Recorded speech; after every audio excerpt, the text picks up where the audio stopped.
The day we moved into our new house, I felt excited about our fresh start. As I unpacked boxes, a large truck stopped outside. Confused, I looked at my husband, Victor. "Are we expecting more things?" I asked. He smiled. "Actually, my parents are moving in with us." My heart pounded. "What? When was this decided?"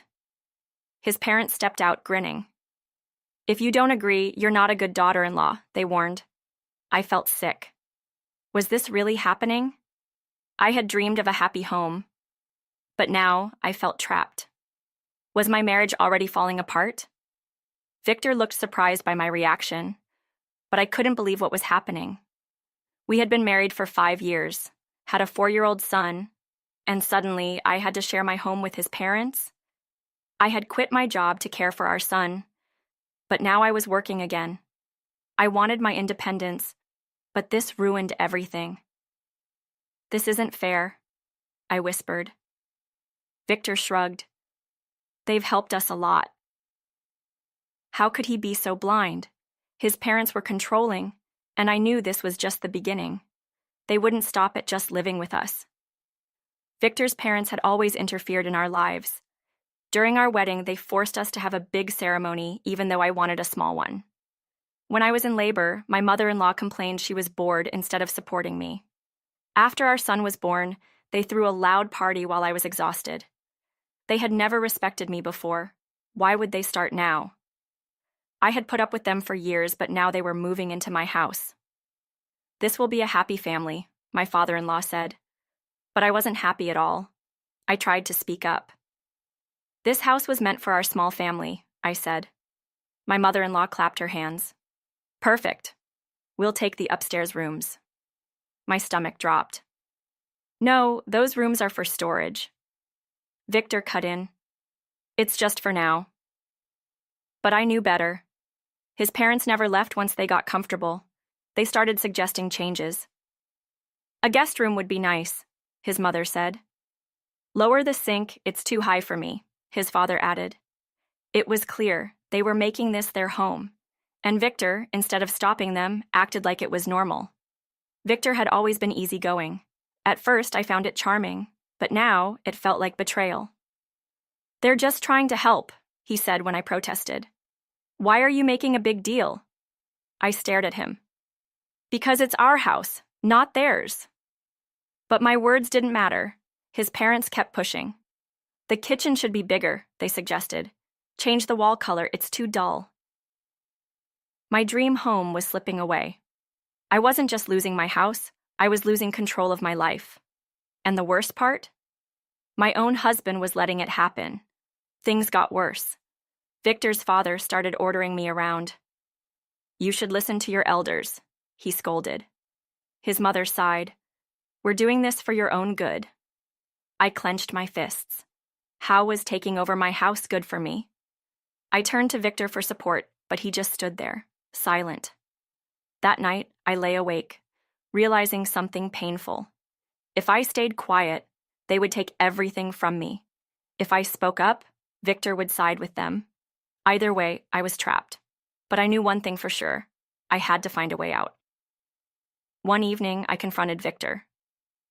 "We need to stop leaving our son with your parents," I said. "They're too involved in our lives."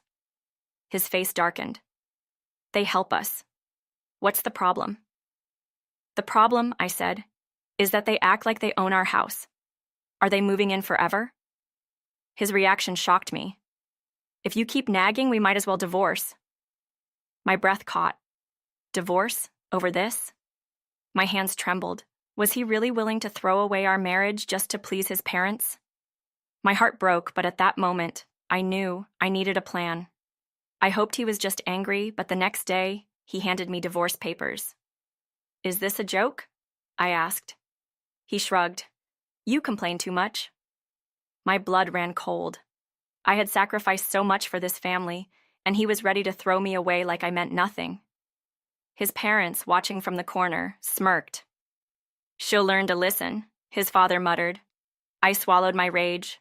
Number I wouldn't let them win. If Victor wanted to push me out, I would make sure he regretted it. I was done being the weak one. From that day, I made a plan. I recorded our arguments. I saved proof that I paid for the house down payment. I met with a lawyer. But on the outside, I acted normal. I smiled, cooked, and played the perfect wife. They thought I had given up. They had no idea I was counting down the days. The moment Victor crossed the final line, I would be ready. I was no longer the scared woman they expected. I was a mother, and I was going to protect my son. From them all. The moving truck arrived. I expected a normal day of unpacking. Then another truck pulled up. I froze. "What is this?" I asked Victor. He smiled. "My parents are moving in today." My heart pounded. "Without even asking me?" My father-in-law chuckled. "We don't need your permission." I clenched my fists. This was it. The moment I had been waiting for. "Actually," I said calmly, "I have an announcement, too." I pulled out the divorce papers, the ones he had given me. "I accept." The room fell silent. Victor's face turned pale. "You're joking," Victor whispered. I shook my head. "I have proof of everything. My lawyer has it all." His parents looked shocked. "You can't just leave," his mother said. "Oh, but I can," I smiled. "And guess what? You can keep this house. I don't need it." I turned to Victor. "Just make sure you return my $50,000 down payment." His hands shook. He thought he had all the power. He was wrong. I packed my bags and took my son's hand. As I stepped out, Victor called my name, but I didn't stop. He had already made his choice, and now I was making mine. My parents welcomed us with open arms, telling me I was always safe with them. Meanwhile, Victor's real problems were just beginning. Without my income, he couldn't afford the mortgage. His parents, who thought they were moving into a dream home, were now stuck in a financial mess. I heard from mutual friends that they were desperately trying to find a way to keep the house. Victor's family struggled without me. His sister, who was also divorced, moved in with her 2 kids. Now, the once perfect family was crammed into a tiny apartment, constantly arguing. Victor, instead of fixing his life, turned to gambling. "I'll hit the jackpot and buy a house," he told his parents. But he only lost more money. Rumors spread that he was borrowing from loan sharks. His parents, who once looked down on me, now lived in fear of eviction.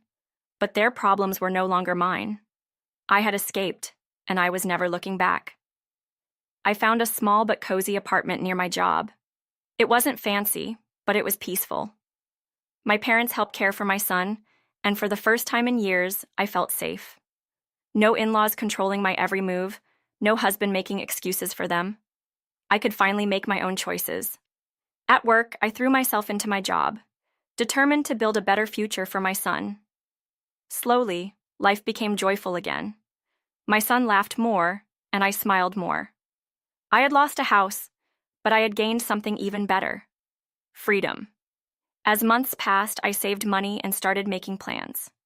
One evening, as my son played with my parents, I realized something. I was truly happy. No more fights, no more fear, no more feeling like I wasn't good enough. I decided to take my parents and son on a vacation, a peaceful hotel by the beach where we could relax and celebrate our new life. No controlling in-laws, no financial stress, just us. I was finally living life on my own terms, and it felt amazing. My heart felt lighter than it had in years. I had once been afraid to leave Victor. I thought I needed him, that I couldn't raise my son alone. But now, I saw the truth. I was stronger without him. I had a loving family, a stable job, and a son who looked at me with admiration. That was all I needed. As I packed for our vacation, I smiled, knowing I had made the best choice. My past was behind me, and my future was bright. I held my son's hand and whispered, "We're free now." And for the first time in a long time,